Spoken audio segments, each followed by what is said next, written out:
여러분, 요즘 투자하면서 이런 갈등 느끼고 계시지 않나요? 비트코인이 11만 달러를 넘나들고 있는데 지금 들어가도 될까 말까? 언론에서는 기관 투자자들이 미친 듯이 매수한다고 하는데 정작 내 포트폴리오는 왜 이렇게 불안할까? 실제로 이런 심리적 딜레마가 지금 시장을 지배하고 있어요. 왜냐하면 지금 비트코인은 두 개의 완전히 다른 신호를 동시에 보내고 있거든요. 한쪽에서는 스트래티지, 과거 마이크로 스트래티지 같은 기업들이 수조원씩 쏟아부으면서 이건 절대 놓치면 안 되는 자산이다라고 외치고 있어요. 하지만 다른 한쪽에서는 기술적 분석가들이 이렇게 급격한 상승 후에는 반드시 조정이 온다라고 경고하고 있습니다. 오늘 제가 여러분께 드릴 이야기는 정말 중요합니다. 지금 이 순간이 비트코인 역사상 가장 중요한 분기점일 수 있습니다. 왜냐하면 2025년 8월 지금 우리가 보고 있는 상황은 과거 어떤 시기와도 다르거든요. 글래스노드가 발표한 최신 보고서에 따르면 비트코인이 여전히 4년 주기 반감기 패턴을 따르고 있지만 사이클이 예상보다 후반부에 접어들었을 가능성이 있다고 했어요. 여기서 핵심은 예상보다 후반부라는 표현입니다. 이게 무슨 뜻인지 아시겠어요? 제가 이런 말씀드리는 건 단순한 추측이 아닙니다. 스카이브리지 캐피털의 앤서니 스카라무치는 최근 비트코인이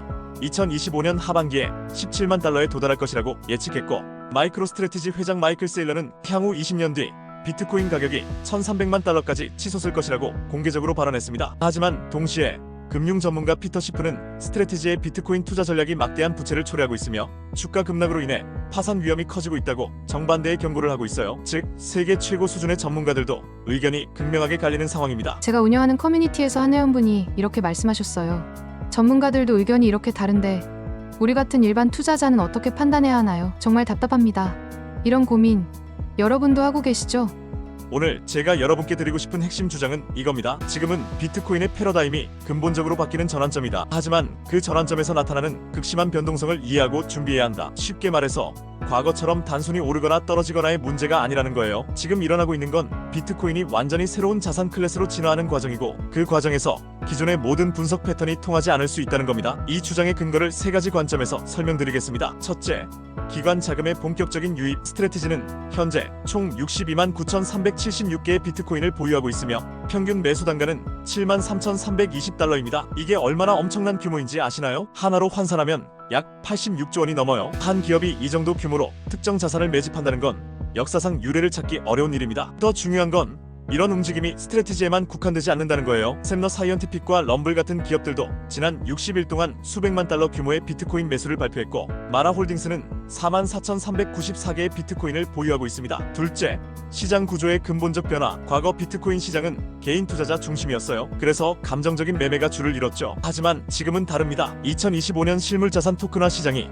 64.7% 성장했고, 이는 자산 운용사들이 투명성 강화와 투자자 접근성 향상의 약속에 이끌렸기 때문이라고 코인텔레그래프가 보도했어요. 이건 단순히 비트코인만의 문제가 아니라 전체 금융 시스템이 블록체인 기반으로 재편되고 있다는 신호입니다. 셋째, 규제 환경의 급속한 변화. 2025년 1월 1일부터 새로운 FASB 회계 표준이 발효되어 암호화폐 보유 기업들이 분기별 수익 보고서에 암호화폐 손익을 포함한 가치 변동을 반영해야 합니다. 이게 왜 중요하냐면 기업들이 비트코인을 보유했을 때 회계 처리가 명확해진다는 뜻이거든요. 즉, 제도적으로 비트코인이 정식 자산으로 인정받는 과정이 가속화되고 있어요. 하지만 여기서 주의해야 할 점이 있습니다. 실제 사례를 통해 지금 상황의 복잡성을 보여드리겠습니다. 스트래티지의 딜레마. 스트래티지의 주가는 지난해 11월 고점 대비 무려 60%가량 폭락했습니다. 비트코인 가격이 떨어지면서 재정적 부담이 가중되고 있죠. 여기서 역설적인 상황이 벌어져요. 비트코인을 가장 많이 보유한 기업의 주가가 비트코인보다 더 크게 떨어진다는 거예요. 이게 무슨 뜻일까요? 시장이 기관의 비트코인 매집을 긍정적으로 보면서도 동시에 과도한 레버리지 위험을 우려하고 있다는 겁니다. 월스트리트 저널에 따르면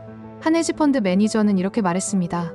테일러의 전략은 비트코인이 영원히 오를 것이라는 가정에 기반한다. 하지만 시장에는 영원한 것이 없다. 이런 우려의 목소리가 점점 커지고 있어요. 바이비트 해킹 사건의 파장. 지난 21일 바이비트 해킹으로 15억 달러 규모 가상자산이 유출됐습니다. 이번 해킹은 역대 최대 규모 가상자산 탈취 사건이에요. 이 사건이 왜 중요하냐면 시장이 아무리 성숙해져도 여전히 예상치 못한 리스크가 존재한다는 것을 보여주기 때문입니다. 그런데 흥미로운 건 이런 악재에도 불구하고 비트코인 가격이 생각만큼 크게 떨어지지 않았다는 거예요. 이전 같았으면 30에서 40% 폭락했을 사건인데도 말이죠. 이건 기관 자금이 하방을 받쳐주고 있다는 증거로 해석할 수 있어요. 자, 여러분, 지금까지의 분석을 종합해보면 이런 결론에 도달하게 됩니다. 현재 비트코인은 역사상 가장 복잡하고 중요한 국면을 맞이하고 있어요. 그런데 이런 중요한 시기일수록 반드시 말씀드리고 싶은 게 있어요. 여러분의 코인 거래소에만 맡겨두시면 정말 위험합니다. 바이비트 해킹처럼 언제 어떤 일이 일어날지 모르거든요. 제 프로필과 고정 댓글에 안전한 개인 지갑 정보 남겨뒀으니 꼭 확인해보세요. 여러분의 자산은 여러분이 직접 관리해야 합니다. 글래스노드의 최신 분석에 따르면 현재 우리는 사이클의 후반부에 있을 가능성이 높습니다. 하지만 이게 끝이 아니라 새로운 시작일 수도 있어요. 기관 자금의 본격적인 유입, 규제 환경의 안정화,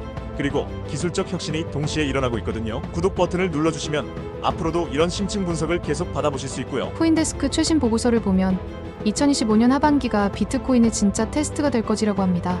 기관들의 매수 전략이 정말 옳았는지 아니면 과도한 위험을 감수한 것인지가 곧 드러날 거라는 거죠.